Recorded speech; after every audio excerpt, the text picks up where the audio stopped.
அப்போ தொழிற்சாலையில வேலை இருக்கா யாருக்காவது? ஒரே ஒருத்தர் கூட இங்க பெரிய வேலை கிடையாது. இவ்வளோ பெரிய தொழிற்சாலைகள் 1800 தொழிற்சாலைகள் இந்த பகுதியில் மட்டும் இருக்கு. ஸ்ரீபெரும்புதூர், இருங்காட்டுக்கோட்டை, அப்புறம் வல்லம், அந்த மாதிரி ஏரியாலெல்லாம் அவ்வளோ பெரிய 1800 தொழிற்சாலைகள் இருக்கிறது. அதில் மண்ணின் மைந்தர்களான நமக்கு இங்க வேலை இல்லை. இந்த இடத்து தொழிற்சாலை எங்க அமைச்சாங்க? வானத்துல கட்டிட்டாங்களா? வானத்துல கட்டினாங்களா? இல்ல கவர்மெண்ட் இடத்துல கட்டினாங்களா? இல்ல, உங்களுடைய இடத்துல தானே கட்டியிருக்காங்க. முப்போகம் விளையக்கூடிய விவசாய நிலங்களை கிட்டத்தட்ட 40 வருஷம் முன்னாடியே புடுங்கிட்டாங்க. அந்த காலத்துல மக்களுக்கு எதுவுமே தெரியல. ஒரே நாள்ல சட்டம் இயற்றி இந்த இடங்களை அப்படியே எடுத்துட்டாங்க. அதுவும் லட்சக்கணக்கில் விலை போகக்கூடிய இடங்களை வெறும் 1000 கணக்கில் அடிமாட்டு விலைக்கு வாங்கி உங்களெல்லாம் உங்க வீடு, உங்க கோவில், உங்க தோட்டம் எல்லாத்தையும் விட்டு துரத்திட்டாங்கல்ல. தெரியுமா அந்த கதை? எப்படி இன்னைக்கு எத்தனை லட்சக்கணக்கில் போகக்கூடிய அந்த விவசாய நிலங்களை இந்த சிப்காட்ன்ற பெயர்ல எல்லாத்தையும் குடிக்கிட்டு ஏதோ கொஞ்சம் காசை கொடுத்து மனசாட்சியே இல்லாமல் அரசாங்கமும் அரசு அதிகாரிகளும் அவங்களுக்கு நல்லா தெரியும் அந்த இடத்துல நல்ல விலைக்கு போவோன்னு.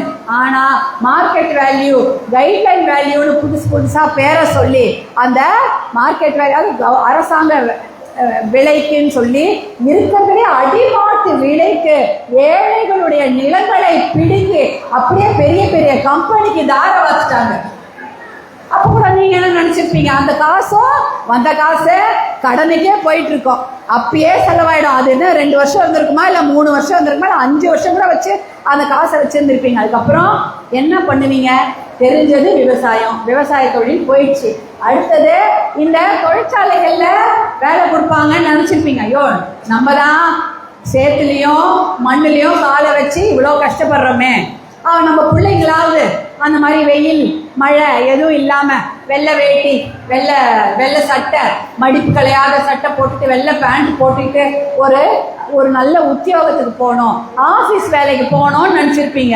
அப்படிதானே நினச்சது? இந்த பகுதியில் தொழிற்சாலைகள் வரும்போது என்ன சந்தோஷம், பரவாயில்ல விவசாய நிலத்தை பிடிங்கிட்டாங்க, இருந்தாலும் பசங்களாவது படிச்சுட்டு வேலைக்கு போகுங்கன்னு நினச்சிருப்பீங்க.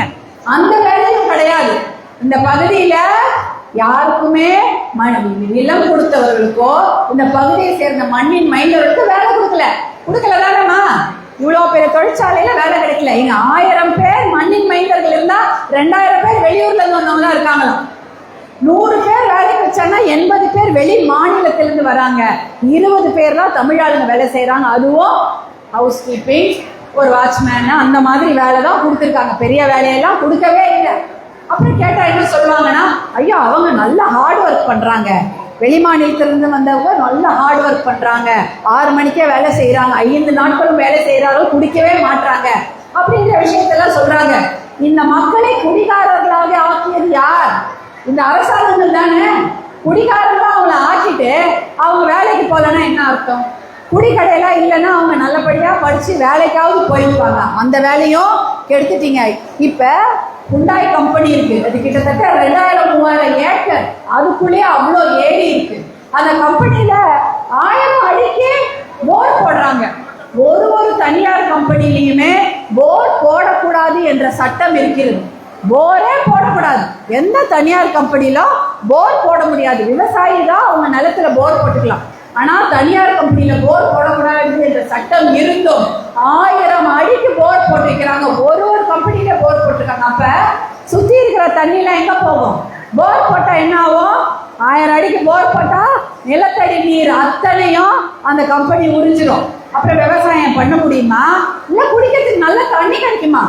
அப்ப குடிக்கிறதுக்கு நல்ல தண்ணி வேணும்னா நம்ம என்ன பண்ணணும்? 1000 அடிக்கும் அதிகமாக 1500 அடிக்கு ஒரு போர் போட்டாதான் உங்களுக்கு குடிக்கிறதுக்கு நல்ல தண்ணி கிடைக்கும். ஆடு மாடுக்கு நல்ல தண்ணி இருக்கா? கிடையாது. குடிக்கிறதுக்கு நல்ல தண்ணி இருக்கா? கிடையவே கிடையாது. இப்ப தண்ணி குடம் ஒன்னோட விலையார ஏத்திட்டாங்கன்னு கேள்விப்பட்டேன். 5 ரூபாய்க்கு வித்திருந்தாங்க, இப்ப 7 ரூபாய் ஆயிடுச்சா? நான் சொன்னதுக்கு சரியா? 5 ரூபாய் குடம் என்று 7 ரூபாய். உங்க ஊர்ல 10 ரூபாவாமா?